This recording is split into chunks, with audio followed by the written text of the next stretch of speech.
Kia ora, bros and girls, welcome back to the channel. So we beat Sasquatch, did take the whole team with 4 stars, but we're going to figure him out a little bit later down the line. At least we figured out it's SP2. And now we're going to do Chapter 3, Map 2 of Missing Links, the Uncollected event quest for this month. And we're going to take on whoever this new Canadian maple syrup guy is. I've changed my team a little bit. There's a lot of cosmics here because this guy is to tech, as you can see. So I brought Medusa, Hyperion, and Corvus, which in my mind should be able to take care of him, but I don't really know what his ability is. Okay, so here we are, back at the boss. And the boss is a tech. Let's have a look at the nodes he's got. He is Canada. Actually, he's called the Guardian. And his abilities, he's got armor ups more effective, special damage increased based on armor, and security means whenever a taunt debuff is on us, we drain 50% power. Advanced force field, so if we affect him with a debuff, his force field charges whatever they are, charge 6 seconds faster. And if we don't hit him in 6 seconds, then he gets an indefinite armor up. They can stack up to 3 times, but Corvus Glaive can always break him down anyway, so we're not really too bothered, and so can Medusa. So let's have a look at his abilities. Now, when he has an armor up, he gains a lot more block proficiency, a ton of energy resistance, even bleed resistance, 80%, that's pretty solid, and critical damage resistance as well, so that could gimp our Corvus a little bit. Now he can't land critical hits, but every time he would deal a burst of shock damage. So luckily for us, Corvus is shock immune, so that's great. Thing is also shock immune, and I think Doom is also shock immune. So those would be good options against this guy. He can trigger parry against non-contacts. When his ability accuracy is low, he inflicts a shock as well, so you really want a shock, someone who can either shake off shock or is shock immune. Armor up obviously increases rating, but if it's removed, it returns in 14 seconds. That's okay with Corvus because we can continue breaking it up.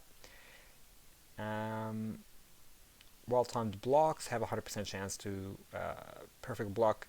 Now, force field charges last indefinitely, and they can last for 22 seconds. He can get up to 3 charges. He gains 1 charge every 12 seconds. While he's got an armor up, he gains plus 15 chance per 4. So basically, like he can get a 45-50% chance to auto block the special attack, and it's even higher against mutants. You don't want to be using mutants unless you can bypass it. And he consumes 1 force field charge to block unblockable special attacks against mutants only, though. And then 4th light attack, he consumes 2 force field charges to drain your power. Heavy attacks, he gains an armor up. SP1, he gains 3 force field charges, and the last hit taunts you, which reduces your power. First hit of the SP2 consumes all force field charges, increasing his attack rating by a lot. And if he has 3 force field charges, he consumes 1 armor up buff to inflict a shock, which deals a ton of energy damage, and it can't be evaded by mutants. And then the SP3 gives him a ton of force field charges and inflicts a shock. So this guy's all about shock. Now, if you can fight around shock, he's pretty much, I'm not going to say useless, but you're well on your way to defeating him. So let's have a go with Corvus.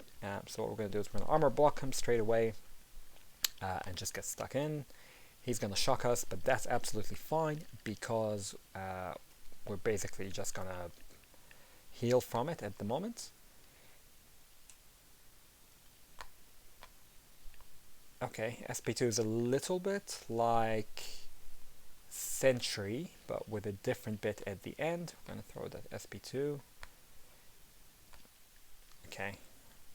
The SP1, not too used to yet, but Corvus didn't do too badly, honestly, to start off with. I'll bring in Archangel. I don't know how well this would work, but I'm going to experiment with Archangel because maybe we can just bypass all that stuff with Neurotoxin. I didn't read anywhere that he's immune to ability accuracy reduction, so I don't know how this will work. But we know that if he gets debuffs, it was not good for us because we have that shock charge, so we need to kill him quicker than he can kill us, ideally. Now, I don't know if we're going to be able to do that. So we're gonna throw this. Yeah, okay. So Archangel, not a great option to be honest. None of these other guys that I have are shock immune. So let's try Medusa actually first before I try Hyperion, because Medusa at least can armor break him, and also I feel like she's one of the few that can do enough damage quickly enough to him that we can maybe get past the shock charges. Now his armor shattered. Okay, so we figured out how to evade that SP. We're just gonna hit into him. Unfortunately,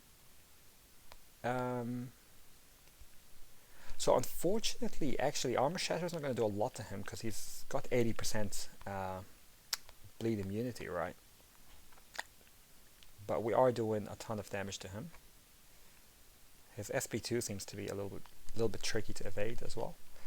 I'm going to throw in that SP2. And I think that should be okay.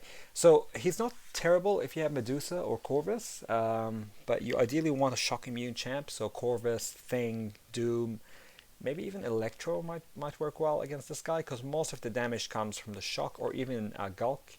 Most of the damage comes from the shock. Ideally you want someone who can armor break as well. So Corvus obviously completely...